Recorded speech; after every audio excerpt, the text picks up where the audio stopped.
நண்பர்கள் அனைவருக்கும் வணக்கம். இன்றைக்கி வந்து நம்ம பார்க்க போகிற கதை என்ன கதை அப்படின்னு பார்த்தீங்கன்னா, இன்றைக்கி வந்து நம்ம கதை பார்க்க போகிறோம். பட் ஆனால் அது வந்து அந்த ரைட்டர்ஸ் எழுதுன அந்த மாதிரி கதை இல்லை. இன்றைக்கி வந்து ஒரு தகவல் அறிவோம்ன்ற அந்த தொகுப்பு இருக்குல்ல, ஸோ அதுலேருந்து ஒரு கதை தான் வந்து பார்க்க போகிறோம். இதுக்கு முன்னாடியே நம்ம தகவல் அறிவோம்ல ஒரு 3 ஸ்டோரி போட்டிருக்கோம்னு நினைக்கிறேன். போக்சோவை பற்றின ஒரு ஸ்டோரி போட்டிருந்தோம், தமிழ்நாடு உருவானதுக்கான ஒரு ஸ்டோரி மாதிரி போட்டிருந்தோம், அடுத்த இந்திய அரசியலமைப்பு அந்த புக்கு எப்படி எழுதுனாங்கிற மாதிரி ஒரு ஸ்டோரி போட்டிருந்தோம். ஸோ இந்த தடவை நம்ம என்ன பார்க்க போகிறோம் அப்படின்னு பார்த்தீங்கன்னா, இந்திய தேசிய ராணுவம் இருக்குல்ல, INA, ஸோ அது வந்து எப்படி உருவாச்சு அப்படின்ற விஷயத்த தான் வந்து பார்க்க போகிறோம். இது ரொம்ப பேருக்கு என்ன நினச்சிட்டு இருக்காங்க அப்படின்னு பார்த்தீங்கன்னா, சுபாஷ் சந்திர போஸ் தான் வந்து இந்த இந்திய தேசிய ராணுவத்தை வந்து உருவாக்கி வந்து தலைமை வகுத்தாரு அப்படின்ற மாதிரி சொல்லிட்டு இருக்காங்க. ஏன்னா படங்கள்லேயே வந்து அப்படி தான் வந்து காட்டிகிட்டு இருக்காங்க. நிறையா படங்களில் சீன்ஸ்லாம் வருதுல்ல, ஸோ அதுலலாம் பார்த்தீங்கன்னா இந்த மாதிரி நேதாஜி தான் ஒரு குறிப்பிட்ட சமுதாயம் தான் போய் தான் வந்து கட்டமைச்சாங்க அப்படின்ற மாதிரிலாம் காட்டிகிட்டு இருக்காங்க. ஆனால் அது வந்து உண்மையிலே வந்து உண்மை கிடையாது. உண்மையிலே வந்து இந்த INA இந்திய தேசிய ராணுவம் வந்து உருவாக்கப்பட்டது வந்து சுபாஷ் சந்திர போஸ்னால கிடையாது. இப்போ இது சொன்னோடனே உங்களுக்கு நிறைய பேர் என்ன நினைப்பாங்க, என்ன அவன் எப்படி சொல்கிறான் அப்படி சொல்கிறான் அப்படின்லாம் வந்து கமெண்ட்ஸில் சொல்லுவீங்க, இல்லை இன்பாக்ஸில் சொல்லுவீங்க. முதல்ல தெரிஞ்சுக்கங்க என்ன சொல்ல வரேன், அந்த ஸ்டோரிலாம் தெரிஞ்சுட்டு ஸோ அதுக்கப்புறம் வந்து உங்களுக்கே தோணும், நான் சரி ஓகே இதுதான் உண்மையோ அப்படின்ற மாதிரி விஷயம் தோணும். ஸோ எப்பயுமே வந்து ஒரு விஷயத்தை வந்து தெளிவான முறையில் தெரிஞ்சுக்கங்க. அப்போ தான் நீங்கள் வந்து அடுத்தவங்களுக்கு சொல்லிக் கொடுக்கும்போது வந்து தெளிவாக இருக்கும். அடுத்த தலைமுறை வந்து இந்த விஷயங்கள்லாம் தெரிஞ்சுக்கிட்டு வந்து கரெக்டான ஒரு முறையில் வந்து போவாங்க. ஸோ நான் இப்போ நீங்கள் வந்து உங்கள் குழந்தைகளுக்கு வந்து இல்லைப்பா இந்திய தேசிய ராணுவம் வந்து சுபாஷ் சந்திர போஸ் தான் உருவாக்குனாரு, அவள் தான் தலைமையை வச்சாரு அப்படின்னா உங்களுக்கு சொல்லியிருப்பாங்க. ஸோ அதுபடி தான் நீங்கள் போய் உங்கள் குழந்தைகளுக்கு சொல்லுவீங்க. ஸோ அப்போ வந்து அது ஒரு ராங்கான ஒரு ஸ்டேட்மெண்ட் தான் வந்து அவங்களுக்குமே பதிவாகும். ஸோ அந்த மாதிரி பதிய வேணாம், ஒரு உண்மை என்னவோ அதை அறிஞ்சிட்டு ஸோ அதுக்கேற்ற மாதிரியான டேட்டாஸை மட்டும் உங்கள் அடுத்த தலைமுறை கொடுங்க. இந்த வீடியோ வந்து கண்டிப்பாக பாருங்கள், ஃபுல்லாக பாருங்கள். ஏன்னா அது உண்மையிலே தெரிஞ்சிக்க வேண்டிய ஒரு விஷயம் தான். ஸோ கண்டிப்பாக வந்து ஃபுல்லாக பாருங்கள். இது எல்லாமே வந்து இந்த டேட்டா எல்லாமே உங்களுக்கு வந்து ஒரு கதை மாதிரி தான் வந்து நான் வந்து சொல்ல போகிறேன். அதனால வந்து உங்களுக்கு போர் அடிக்க வாய்ப்பு இல்லை. ஸோ அதனால கேட்டுட்டு கண்டிப்பான முறையில் உங்களோட அடுத்த தலைமுறை யார் இருக்காங்களோ அவங்களுக்கு வந்து சொல்லி, ஒருவேளை அவங்க நீங்கள் மாற்றியே சொல்லியிருந்தா கூட இதை சொல்லுங்கள், அவங்களுக்கு வந்து இன்னுமே வந்து எளிமையாக புரியும். முதல்ல வந்து பார்த்தீங்கன்னா இந்த இந்திய தேசிய ராணுவம் இருக்குல்ல, INA, இது உருவாகிறதுக்கான முக்கிய காரணம் எதுன்னு பார்த்தீங்கன்னா 2ஆம் உலகப் போர் தான். ஸோ நம்ம என்ன நினச்சிட்டு நேதாஜி நினச்சிட்டு இருக்கோம்ல, நேதாஜிலாம் கிடையாது. 2ஆம் உலகப் போர் தான் வந்து இந்த INA உருவாகிறதுக்கான காரணம். இப்போ முதல் உலகப் போர் எப்போ நடந்துச்சு அப்படின்னு பார்த்தீங்கன்னா 1920 அந்த பீரியடில் நடந்திருக்கும். 2ஆம் உலகப் போர் பார்த்தீங்கன்னா 1939 45 வரைக்கும் இந்த 2ஆம் உலகப் போர் வந்து நடந்துச்சு. ஸோ இந்த 2ஆம் உலகப் போர்னால வந்து பல உயிர்கள் வந்து சேதமாச்சு, பல இது வந்து அழிஞ்சிச்சு. ஸோ அதுக்கப்புறம் வந்து பார்த்தீங்கன்னா இனிமேல் வந்து எந்த நாடுமே வந்து இன்னொரு நாட்டு கூட வந்து போர் வந்து பண்ணக்கூடாது அப்படின்னு சொல்லிட்டு ரொம்ப வல்லரசான இருக்கக்கூடிய நாடுகள்லாம் எல்லாமே வந்து ஒன்று சேர்ந்து ஒரு கூட்டமைப்பு மாதிரி வந்து ஒரு குரூப் மாதிரி ஒன்று உருவாக்குனாங்க. அதுக்கு பேர் தான் வந்து இந்த ஐநா சபைன்னு சொல்கிறது, இந்த G20 சார்க் அமைப்பு. இதெல்லாம் வந்து எதுக்கு இருக்குது அப்படின்னா, ஒரு நாடு இன்னொரு நாடு கூட வந்து போர் தொடுக்கக்கூடாது, எல்லாம் வந்து சமாதானமாக போயிடணும் அப்படின்ற ஒரே ஒரு காரணத்துக்காக உருவாக்கப்பட்டது தான் இந்த ஐநா சபை, சார்க்கு, G20 எல்லாமே அதுக்காக தான் உருவாக்கப்பட்டிருக்கு. ஸோ இனிமேல் வந்து நாடுகளுக்குள்ள போர் வராது அப்படின்றக்காக உருவாக்கப்பட்ட அமைப்பு தான் வந்து இது. சரி ஓகே, அதெல்லாம் இருக்கணும். 2ஆம் உலகப் போருக்கும் INAக்கும் என்ன சம்பந்தம் அப்படின்னு கேட்டிங்கன்னா, 2ஆம் உலகப் போர் வந்து பார்த்தீங்கன்னா 30 நாடுகள் பங்கேற்று வந்து இந்த 2ஆம் உலகப் போர் நடந்துச்சு. அதில் ஒரு நாடு தான் வந்து பார்த்தீங்கன்னா பிரிட்டிஷ். ஸோ இந்த பிரிட்டிஷ் வந்து ஜப்பான் கூட வந்து போர் தொடுத்திருந்தாங்க. ஸோ அப்போ வந்து அந்த பிரிட்டிஷோட படைகள் இருக்குல்ல, அந்த ராணுவ படை, ஸோ அந்த ராணுவ படைக்கான ஆட்கள்லாம் யார் இருந்தாங்க பார்த்தீங்கன்னா எல்லாமே வந்து இந்தியர்கள் தான் இருந்தாங்க. ஸோ ஏன் இந்தியர்கள் இருந்தாங்கன்னா, பிரிட்டிஷ்காரன் வந்து இந்தியா வந்து அடிமைப்படுத்தி வச்சிருக்கான். ஸோ வந்து அவன் வந்து ஒரு இடத்துக்கு போர் புரிய போகிறான் அப்படின்றப்ப அந்த படையை வந்து நீ வா, நீ எங்க வந்து சண்டை போடணும் அப்படின்னு வான்னு கூப்பிட்டானா, ஸோ நம்ம படை வீரர்கள்லாம் போய் தானே அவங்க வந்து மறுக்க முடியாது. ஏன்னா அவன் தானே நம்மளை வந்து ஆண்டுட்டு இருந்தான், பிரிட்டிஷ்காரன். ஸோ அதனால வந்து அவங்களுமே வந்து நம்ம இந்திய மக்கள் எல்லாமே சேர்ந்து பிரிட்டிஷ் கூட வந்து படையில் சேர்ந்து அவங்களுமே வந்து ஜப்பான் கூட வந்து போருக்கு போயிட்டு இருக்காங்க. போருக்கு போயிட்டு இருக்கும்போது பார்த்தீங்கன்னா ஜப்பான் வந்து பிரிட்டிஷை வந்து அடித்து வீழ்த்தி வந்து அவங்க ஜெயிச்சுட்டு ஜப்பான் என்ன பண்ணாங்க அப்படின்னா, அந்த படை வீரர்கள் இருக்காங்களா, அந்த படை வீரர்கள் எல்லாத்தையுமே கிட்டத்தட்ட 40,000 பேர் எல்லாத்தையுமே வந்து சிறை பிடிச்சிட்டாங்க. ஆனால் அவங்க சிறை பிடிச்ச 40,000 பேர் யாருன்னு பார்த்தீங்கன்னா எல்லாரும் பார்த்தீங்கன்னா நம்ம இந்தியர்கள் தான். ஏன்னா பிரிட்டிஷ்காரை வந்து ஒரு 100ல் ஒரு 2 பேர் ஒரு அப்படித்தான் இருப்பாங்க ஒழிய மற்ற எல்லாருமே வந்து இந்தியர்கள் தான் வந்து அந்த படையில் இருந்திருக்காங்க. இருந்தாலும் வந்து ஜப்பான்காரை வந்து பிரிட்டிஷ் அடித்து வீழ்த்திட்டால, ஸோ அதனால வந்து அவங்க இருக்கிற எல்லாமே வந்து அடிமைப்படுத்தி அவங்களுடைய கண்ட்ரோலில் வந்து வச்சுக்கிட்டான். ஸோ இந்த விஷயம் வந்து இந்தியாவில் இருக்கிற ராஜ் பிகாரி போஸ் அப்படின்ற ஒருத்தருக்கு வந்து தெரிய வருது. இந்த மாதிரி இந்தியர்கள் எல்லாருமே சேர்ந்து பிரிட்டிஷ் கூட வந்து அவங்களோட படையில் சேர்ந்து இந்த மாதிரி போயிருக்காங்க. போன இடத்துல வந்து பிரிட்டிஷ்காரன் வந்து தோத்தோடனே ஜப்பான்காரன் வந்து அந்த படையை ஃபுல்லாகவே வந்து அரெஸ்ட் பண்ணி அவன் வச்சுக்கிட்டான், அவனுடைய கண்ட்ரோலில் வச்சுக்கிட்டான் அப்படின்ற மாதிரி விஷயம் வந்து இந்த ராஜ் பிகாரி போஸ்ன்றவருக்கு வந்து தெரிய வருது. ஸோ தெரிஞ்சோடனே இவர் என்ன பண்ணுறாரு அப்படின்னு பார்த்தீங்கன்னா, இவர் நேராக வந்து ஜப்பான் கிளம்பி போயிட்டு ஜப்பானில் போய் பேசுகிறாரு. இந்த மாதிரி இங்கே பாருங்க, உங்களுக்கும் எங்களுக்கும் எந்த பிரச்சனையுமே கிடையாது. நீங்கள் ஜப்பானு, நாங்கள் இந்தியர்களுக்கும் ஜப்பானுக்கும் எந்த பிரச்சனையும் கிடையாது. அதாவது ஜப்பானுக்கும் பிரிட்டிஷ்காரங்களுக்கு தான் பிரச்சனை. ஓகேங்களா. எங்களுக்கும் உங்களுக்கும் எந்த பிரச்சனையும் கிடையாது. நாங்கள் எதுக்கு அவங்களுடைய படையில் வந்து சேர்ந்துட்டு வந்தோம் அப்படின்னா, அவங்க வந்து எங்களுக்கு மேலே வந்து அவங்க தான் வந்து எங்களை ஆண்டுகிட்டு இருக்காங்க. அவன் கூப்பிடும் போது நான் வந்து தான் ஆகணும். ஏன்னா அவனுக்கு நான் அடிமையாக இருக்கேன். நான் கூப்பிடும் போது வந்து நான் வந்து தான் ஆகணும். ஸோ அது அந்த மாதிரி தான் என்னோட படை வீரர்கள் இந்தியர்கள் எல்லாருமே வந்திருக்காங்க. ஸோ நீங்கள் வந்து பிரிட்டிஷை வீழ்த்திட்டீங்க, ஆனால் லாஸ்ட்டில் வந்து எங்கள் ஆள்களை ஃபுல்லாக நீங்கள் வந்து சிறை பிடிச்சி வச்சுக்கிட்டீங்க. ஸோ இது வந்து சரியாக வராது அப்படின்ற மாதிரி சொன்னோடனே ஜப்பான்காரனும் வந்து கொஞ்சம் யோசிக்கிறான். ஸோ அதுவும் கரெக்டான விஷயம் தான். ஏன்னா நம்மளுக்கு வந்து பிரிட்டிஷ்காரன் தான் எதிரி, இந்தியர்கள் எதிரி கிடையாது. அவங்களுக்கும் வேற வழி இல்லை. இவன் வந்து அவங்களை அடிமைப்படுத்தி வச்சிருக்கான், நீ வா என் கூட நான் போருக்கு போகிறேன் அப்படின்னா இவங்க கூட வந்து தான் ஆகணும். ஸோ அது மாதிரி வந்துட்டாங்க, சரி வேற வழி இல்லை அப்படின்றது ஜப்பான்காரன் ஒரு இதில் வந்து உணர்ந்துட்டான். உணர்ந்தோடனே இந்த ராஜ் பிகாரி போஸ் என்ன சொல்றாரு அப்படின்னா, நீங்க வச்சிருக்கீங்க 40,000 பேர், அந்த 40,000 பேரையும் வந்து நீங்க ரிலீஸ் பண்ணுங்க. ரிலீஸ் பண்ணீங்க அப்படின்னா அந்த 40,000 பேரை வச்சு நான் வந்து ஒரு படையவே வந்து நான் வந்து உருவாக்க போறேன். உருவாக்கி நான் போய் பிரிட்டிஷ்காரனை எதிர்த்து நான் வந்து எங்களுக்கு வந்து சுதந்திரம் வாங்கிக்கிறேன் அப்படின்ற மாதிரி வந்து அந்த ராஜ் பிகாரி போஸ் வந்து கேட்குறாரு. கேட்டோடனே வந்து அவங்க ஜப்பான்காரனுக்கு வந்து இது கரெக்டாக தான் படுது. ஏன்னா ஜப்பான்காரனுக்கு எதிரி பிரிட்டிஷ்காரன் தான், இந்தியர்களுக்கு எதிரி பிரிட்டிஷ்காரன் தான். ஸோ ஜப்பான்காரன் இருக்கிற அந்த 40,000 கைதிகளை வந்து ரிலீஸ் பண்ணுறதுனால அவனுக்கு வந்து எந்த பிரச்சனையும் ஆக போகிறதில்ல. ஸோ அதனால ஜப்பான்காரன் என்ன சொல்கிறான் அப்படின்னா, சரி இந்த அந்த 40,000 பேரையும் நான் ரிலீஸ் பண்ணிவிட்டு நீ இதை வச்சு எப்படி அவங்கள வந்து நீ பிரிட்டிஷ்காரனை வீழ்த்திக்கோ அப்படின்னு சொல்லிட்டு ஒரு நல்ல முறையில் ஒரு சமாதானமாக பேசி அந்த 40,000 பேரையுமே வந்து ரிலீஸ் பண்ணி கூட்டி போகிறாரு. அவர் பேர் வந்து ராஜ் பிகாரி போஸ். இந்த பேரை வந்து மறந்துடுறாங்க, ராஜ் பிகாரி போஸ்.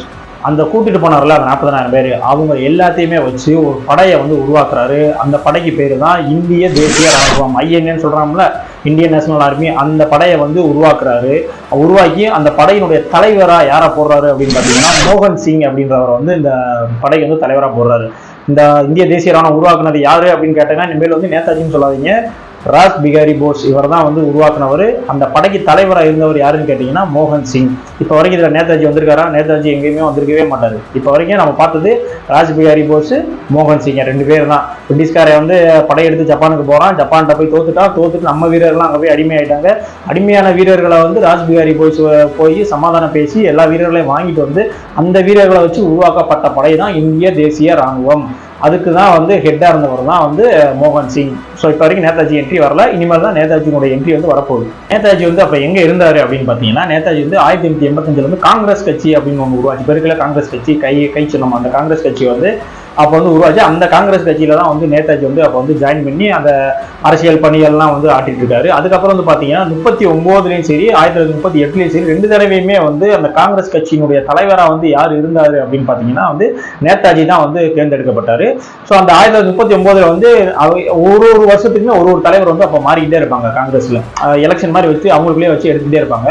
ஸோ அப்போ வந்து 2 தடவையுமே வந்து நேதாஜி தான் வந்து செலக்ட் ஆனார்.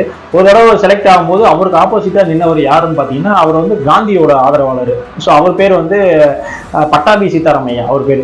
ஸோ அவர் வந்து நேதாஜி ஆப்போசிட்டாக நின்னார். ஆனால் நேதாஜி வந்து ஜெயிச்சு அவரே காங்கிரஸினுடைய தலைவராக வந்து ஆயிட்டாரு. பட் இருந்தாலும் வந்து அந்த தோத்தார்ல அந்த பட்டாபி சீதாராமையா அவர் வந்து காந்தியினுடைய ஆதரவாளர். ஸோ வந்து இது வந்து காந்திக்கு வந்து ஒரு மனக்கசப்பை வந்து ஏற்படுத்துது. யாரு நேதாஜி ஜெயிக்கிறது வந்து அந்த காந்திக்கு வந்து கொஞ்சம் மனக்கசப்பை வந்து ஏற்படுத்துது. இதனால வந்து அவங்களுக்கு கூட அந்த சின்ன கருத்து வேறுபாடுகள் அதெல்லாம் வந்து வந்துகிட்டே இருக்கு.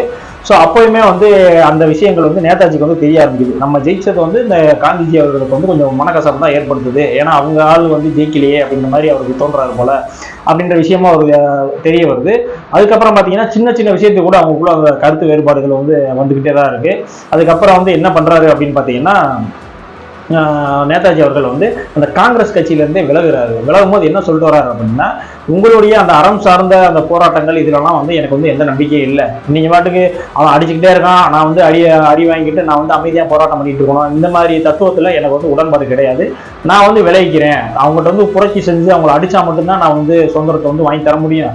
இந்த மாதிரி அமைதி போராட்டங்கள் இதெல்லாம் வந்து எனக்கு நம்பிக்கை இல்லை, நான் வந்து உங்கள்கிட்ட வந்து விளைவிக்கிறேன் அப்படின்னு சொல்லிட்டு காங்கிரஸ் கட்சியிலிருந்து வந்து விலகி வந்து தனியாக வந்து அவர் ஒரு கட்சி ஆரம்பிக்கிறாரு. அதுதான் வந்து இந்த தேசிய ஃபார்வர்ட் பிளாக்ன்ற ஒரு கட்சியை வந்து வெளியே வந்து ஆரம்பிக்கிறார். காங்கிரஸ் கட்சியிலிருந்து வெளியே வந்துட்டு தனியாக வந்து கட்சி வந்து தொடங்கிட்டாரு. இப்போ வந்து காங்கிரஸ் கட்சி இல்லாமல் இவர் தனியாக வந்து ஃபார்வர்ட் பிளாக் அப்படின்னு ஒரு கட்சி வந்து நடத்திட்டு போயிட்டு இருக்காரு. ஸோ அந்த கட்சியினுடைய தமிழ்நாட்டோட ஹெட்டாக இருந்தவர் யாரு அப்படின்னு பார்த்தீங்கன்னா, அவர் தான் வந்து முத்துராமலிங்க தேவரையா இருக்காரு. ஸோ அவர் தான் வந்து தமிழ்நாட்டினுடைய அந்த ஃபார்வர்ட் பிளாக் கட்சியினுடைய தலைவராக வந்து அப்போ இருந்தார். 1939 அவர் வெளியே வந்து ஃபார்வர்ட் பிளாக் கட்சி வந்து ஆரம்பிச்சிட்டாரு. ஆனால் 1940 வந்து பார்த்தீங்கன்னா நேதாஜியை வந்து அரெஸ்ட் பண்ணிட்டாங்க. காங்கிரஸ் கட்சியில் இருக்கிற வரைக்கும் நேதாஜி வந்து எந்த யாருமே வந்து டச் பண்ணல. அதுலேருந்து விலகி வந்தோடனே அடுத்த செகண்டே வந்து அவர் வந்து புரட்சி பண்ணுறாரு, அது பண்ணுறாரு, இது பண்ணுறான்னு சொல்லிட்டு நேதாஜி வந்து அரெஸ்ட் பண்ணாங்க. அரெஸ்ட் பண்ணி வந்து சிறையில் வச்சிருப்பாங்க. ஆனால் சிறையில் வச்சிருக்கும் போது வந்து பார்த்தீங்கன்னா அவருக்கு வந்து ரொம்ப ரொம்ப உடல்நிலை வந்து சரியில்லாமல் இருக்கும். ஸோ அதனால வந்து என்ன சொல்கிறாங்க அப்படின்னா, இல்லை உங்களை வேணால் நான் வீட்டு சிறையில் வேணால் வச்சிடறேன். ஸோ ஏன்னா உடம்பு உங்களுக்கு சரியில்லாமல் இருக்குது, இங்கே வச்சா சரி வராது அப்படின்னு சொல்லிட்டு அவர் வந்து வீட்டு சிறையில் வச்சிடறேன்னு சொல்லிட்டு வீட்டு சிறையில் வச்சுருவாங்க.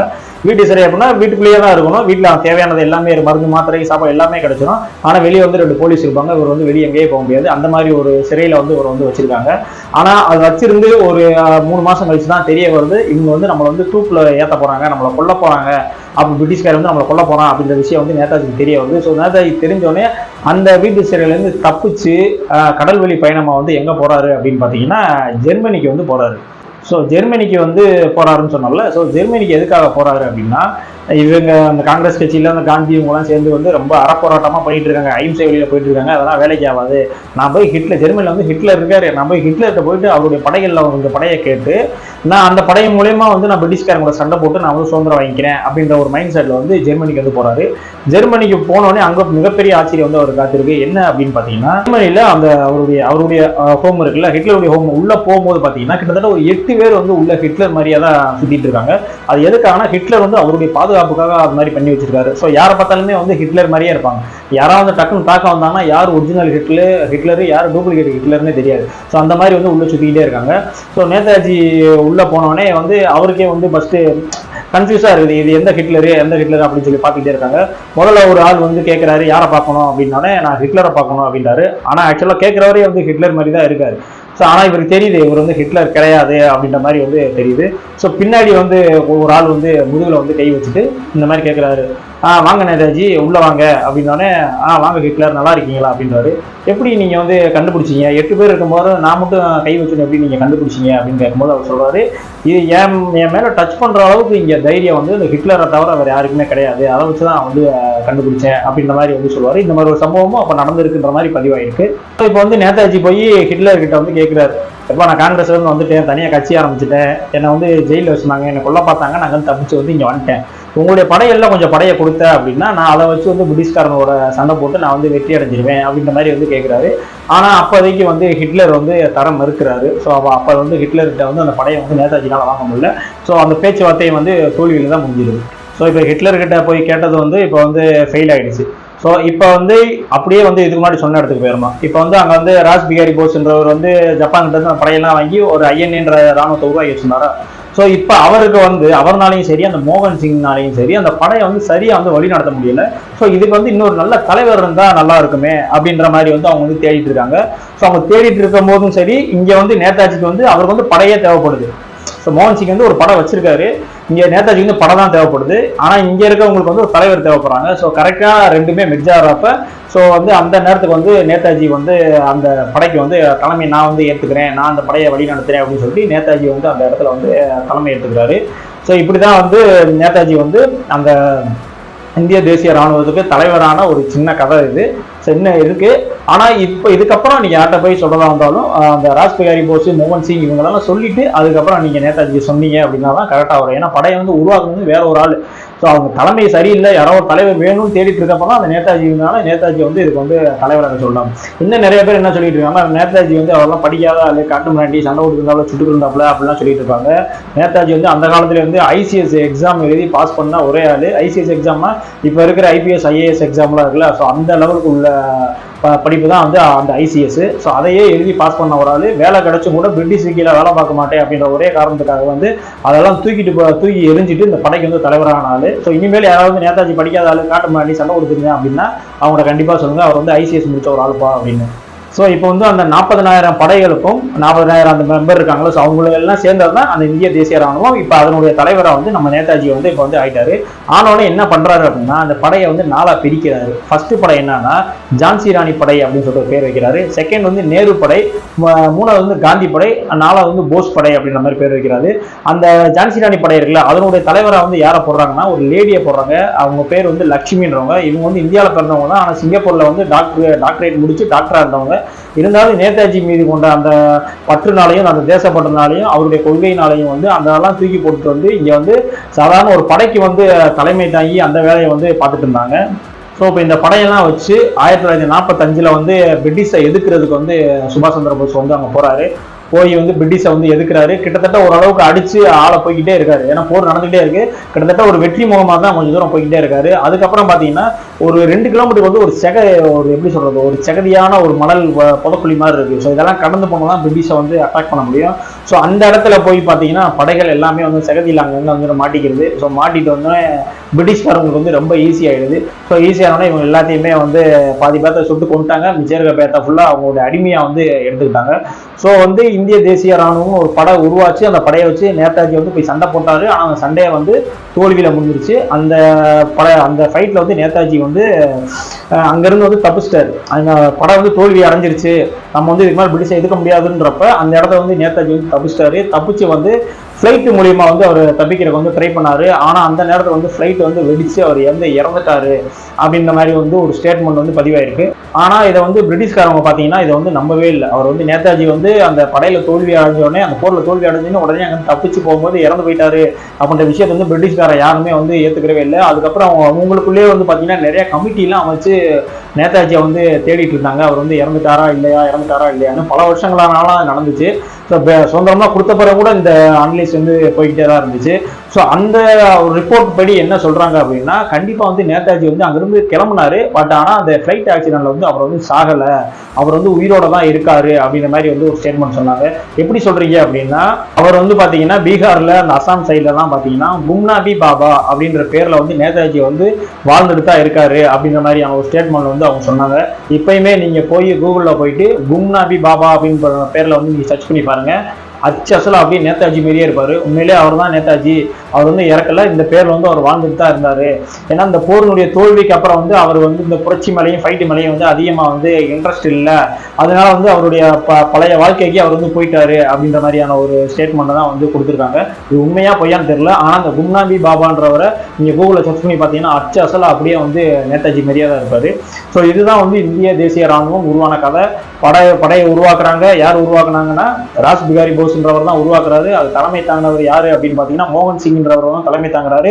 ஒரு ஸ்டேஜுக்கு மேல இவங்கனால வந்து அந்த படையை வந்து கண்ட்ரோல் பண்ண முடியல பட்சத்துக்கு நேதாஜியை கூப்பிட்டு வந்து அந்த படைக்கு வந்து தலைமை தாங்க சொல்றாங்க. நேதாஜியை தலைமை தாங்காது. தலைமை தாங்கி இந்த படையை கொண்டு போய் போருக்கு போறாரு. போர்ல போய் தோத்துறாரு. தோத்தாங்க வந்து தப்பிச்சவரு ஃப்ளைட்ல போகும்போது இறந்துடுறாரு. இதுதான் வந்து அந்த மொத்த ஸ்டோரி.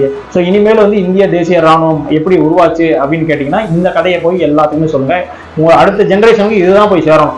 ஸோ மொட்டையை வந்து நேதாஜி தான் பண்ணாரு அப்படின்ற மாதிரி சொல்லக்கூடாது. ஏன்னா அதுக்கு பின்னாடி நிறைய பேர் இருக்காங்க. ஸோ அவங்களுக்கான கிரெடிட்லாம் கொடுக்கணும்ல. ஸோ அவங்களும் ஒர்க் பண்ணியிருக்காங்க, அந்த மாதிரி விஷயங்கள்லாம் இருக்குல்ல. ஸோ அதெல்லாம் வந்து கரெக்டாக போய் சேரணும். ஸோ இனிமேல் யாராவது கேட்டாங்கன்னா இந்த ஸ்டோரியை சொல்லுங்க. கரெக்டான முறையில் கரெக்டான வழிநடத்தலில் வந்து அடுத்த தலைமுறையை வந்து கொண்டு போங்க. ஸோ இந்த ஸ்டோரி, இந்த இன்ஃபர்மேஷன் தகவல் வந்து உங்களுக்கு பிடிச்சிருந்துச்சு அப்படின்னா நம்ம சேனலை வந்து சப்ஸ்கிரைப் பண்ணுங்கள். இது மாதிரியான நிறைய தகவல்கள் உங்களுக்கு வேணும் அப்படின்னா நம்ம ஒரு எபிசோடாக வந்து இப்போ போட்டுட்டு தான் இருக்கோம். தகவல் அறிவுன்ற அந்த தலைப்பில் வந்து ஒவ்வொரு நாள் போட்டுட்டு தான் இருக்கும். ஸோ வேணும்னா நீங்கள் கமெண்ட்ஸ் சொல்லுங்கள், இல்லை வாட்ஸ்அப் நம்பருக்கு வாட்ஸ்அப்லேயே சொல்லுங்கள். உங்களுக்கான வீடியோ வந்து ரெடி பண்ணி போடுறேன். இதே மாதிரியான அடுத்த ஒரு வீடியோவில் சந்திக்கலாம். நன்றி.